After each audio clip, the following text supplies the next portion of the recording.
Alors Maïva, on est super content de t'avoir retrouvé chez BMW pour cet essai X3, nouveau X3. Oui. La dernière fois qu'on s'est vus tous les deux, c'était pour la course de Madinina, avec 5 spéciales dont une annulée, mais enfin bon, 5 spéciales normalement dès le départ. Et tu t'es une fois de plus pas trop mal débrouillé, même si tu as connu quelques soucis. On en parle un peu pour faire table rase de tout ça. Oui, bien sûr. Alors vas-y, dis-nous ce qui s'est passé alors sur ces sur 4 spéciales. Donc du coup, les 2 premières ont été pilotées par Étienne Orozman. Donc je lui ai servi de copilote et il était prévu que je fasse les 3 dernières spéciales. Donc arrivé à la 3e, c'est vrai que c'était une reprise en main de cette voiture que je connaissais que depuis 2 semaines. Alors reparlons un peu de la voiture, donc justement, c'est quoi comme voiture alors, donc, une Twingo R2, Renault Twingo R2. Donc c'est vrai que ma première prise en main, c'était pendant la course de côte de Morne-Raquette-Vauclin. Donc là, c'était mon premier rallye. Donc c'est pareil, pour l'instant, c'est faire connaissance avec la voiture, prendre des sensations, essayer d'améliorer la technique, puisque mine de rien, il y a quand même une technique en rallye et en course de côte. Donc sur la 3e spéciale, donc, qui était à moi ma première, j'étais un peu brouillonne avec des freinages très tardifs. Et c'est vrai qu'à la 4e, donc, je me suis vraiment mise dedans. Et malheureusement, donc Guy Raphaël Pin était arrêté en plein milieu du circuit pour un ennui mécanique. Et j'ai été arrêtée donc, par les commissaires de route. Oui, donc tu vois, c'est sur une frustration quand même un petit peu, et on attend la prochaine course avec impatience. Je n'ai pas été neutralisée tout de suite, mais j'ai bien freiné. Bon. Et bon, j'attendais la 5e spéciale pour pouvoir t'exprimer vraiment. M'exprimer. Et malheureusement, elle a été neutralisée, pareil, suite à des soucis techniques des voitures zéro. Donc, ceci dit, tu as terminé la course, tu as fini 12e, d'accord. Voilà, et avec plein d'avenir. Avant-dernière. Alors justement, à ce niveau, moi j'avais une question à te poser. Donc, comment t'es venue finalement cette idée d'avoir la passion pour l'automobile d'abord, puis ensuite la course automobile? Donc ma passion automobile me vient de mon grand frère, Chris Allan, qui faisait beaucoup de courses sauvages, de run et tout ça. Et des fois, je l'accompagnais. Maman va me tuer pour ça, mais bon, c'est dit. Et du coup, c'est vrai qu'il m'a vite donné l'amour des voitures de sport et surtout du sport mécanique. Ensuite, j'ai rencontré une bande de copains avec qui on avait tous des Seat Ibiza et voilà. C'est une belle époque, la team Soulard. D'accord. Et puis, c'est vrai que je me suis beaucoup calmée en arrivant aux Antilles, sûrement du fait que je travaillais en réanimation, où j'ai vu pas mal de choses. Voilà, donc parlons un petit peu de ton métier du coup, alors, parce que tu me parles de réanimation, donc tu es infirmière, hein, c'est ça? Voilà, je suis infirmière. En réanimation? Non, pas alors forcément. J'ai fait 3 ans de réanimation, un peu de libéral quand je suis arrivée en Martinique. Et en ce moment, je suis en formation pour devenir infirmière anesthésiste. D'accord. Donc je me spécialise c'est juste génial. Alors, la relation qu'on peut faire, je ne sais pas si je te coupe dans ce que tu voulais nous dire, mais la relation qu'on peut faire entre la course, donc cette intensité de la course, avec ton métier finalement, qui a une certaine intensité aussi, comment tu fais la relation, enfin, comment tu gères les deux finalement? Alors, ça a été très révélateur justement à Morne-Raquette, ce premier départ où on se dit c'est le moment, et cette dose d'adrénaline qui monte. Je crois que j'ai jamais senti mon cœur battre aussi vite. Et c'est vrai que le parallèle, c'est que je suis confrontée à quelques situations d'urgence, dont ce matin. Et du coup, ça aide à vraiment canaliser, à être beaucoup plus calme dans l'urgence. Donc en étant plus calme dans l'urgence, c'est vraiment un gain d'efficacité dans les soins prodigués auprès du patient. Alors l'objectif dans le travail, on a bien compris, donc c'était de devenir infirmière anesthésiste. L'objectif dans les courses, donc c'est quoi? Alors pour cette première saison, je me concentre vraiment sur tout ce qui est pilotage, subtilité du freinage, avoir de bonnes trajectoires, faire connaissance avec ma voiture et puis voilà, finir.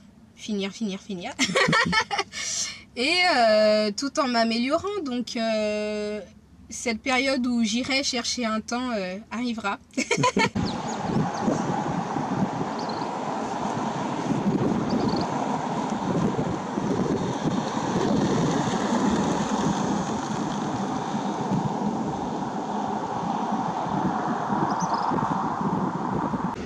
Alors Maïva, aujourd'hui tu étais invité par BMW et l'idée c'était d'essayer le X3 3 litres, 267 chevaux.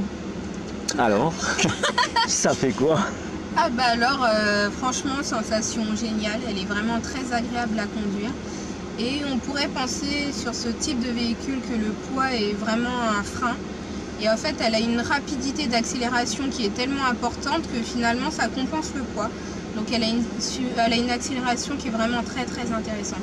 En termes de confort, d'ergonomie, tu m'as dit que tu étais plutôt à l'aise. Ah oui. On t'a presque un peu conquis finalement. Donc, on t'a sorti de ton univers en fait, hein, c'est ça? Oui, donc... on peut le dire, hein, donc tu as un univers qui est Mercedes. Allez, c'est moi qui le dis, comme ça c'est moi qui me fais engueuler. Voilà, hein. je me ferai pas taper sur les doigts par mon vendeur. Donc tu as un GLA. Exactement. Et là, on t'a sorti de l'univers Mercedes pour te faire goûter l'univers BMW. L'un peut aller avec l'autre, hein, c'est pas méchant. Oui, voilà. Et donc, finalement, t'es conquise hein, quand même un peu. Hein. Conquise, alors c'est vrai qu'au niveau confort, c'est vraiment un pur bonheur. On est vraiment très enveloppé dans les sièges, c'est vraiment très très très agréable. Alors tout à l'heure, je t'ai vu bizarrement tourner le doigt dans tous les sens. Il y a un problème, non, avec ta main ou...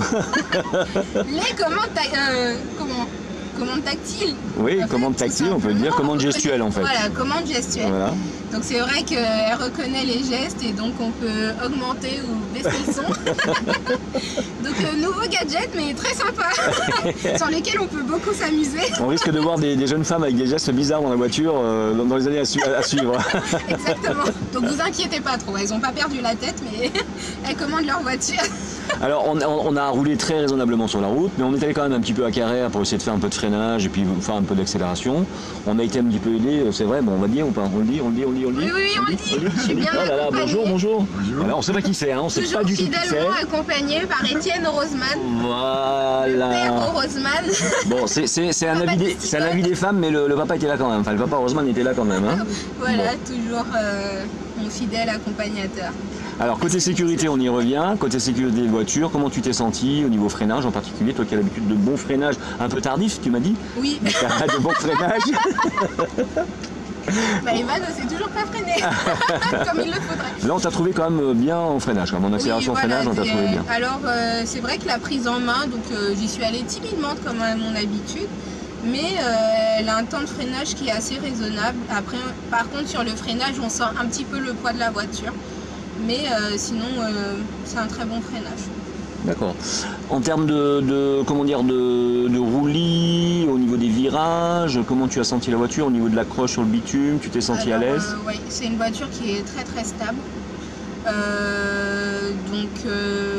Pas beaucoup de secousses. Elle a des trajectoires qui restent très propres. Même quand je prends mes virages sur vite. Donc non, elle a une très bonne tenue de route. En toute honnêteté, elle est agréable et on se sent facilement en sécurité à l'intérieur. Ben écoute, on te remercie pour cet essai X3. Merci à BMW de nous avoir fait confiance. Et la question que je vais te poser, donc maintenant ton avenir c'est quoi alors sur le plan professionnel? On a bien compris, hein, tu es en plein dedans et bientôt tu seras en anesthésie, ça c'est quasiment certain. Hein, vu la pêche que tu as, ben oui, ça va le faire. Il reste un petit bout de route, mais j'espère. Bon. On a vu que côté essai voiture, ben X3 c'était pas mal. Ouais, pas mal du tout. Donc côté course, on te retrouve quand? Côté course, on me retrouve donc le 10 juin à la course de côte du Galion. Évidemment, j'essaierai de faire mieux que la première fois à Mordraquette en étant plus efficace. Et tout ça pour bien se préparer au MRT, évidemment, qui est un des plus gros rallyes de la Martinique. Et qui aura lieu donc fin juillet normalement, hein, si les dates sont bonnes. 20, 21, voilà. 22 on sera présent, on sera partenaire de toute façon, donc avec plaisir. plaisir. Maïva, merci encore. Maïva Mornay, très très bonne future pilote, même si elle est déjà, j'en suis certain. Elle cherche un peu ses marques, mais elle va les trouver. Et je vous le garantis qu'on risque de l'avoir dans les 5 premiers. Hein. Attention. Merci beaucoup à BMW et à Grand Automobile pour cet essai. C'était vraiment un plaisir. Eh ben, merci encore Maïva, et à très vite sur les courses. À bientôt. Très vite. Au revoir. Bisous, bisous. Soyez sages, mais pas trop.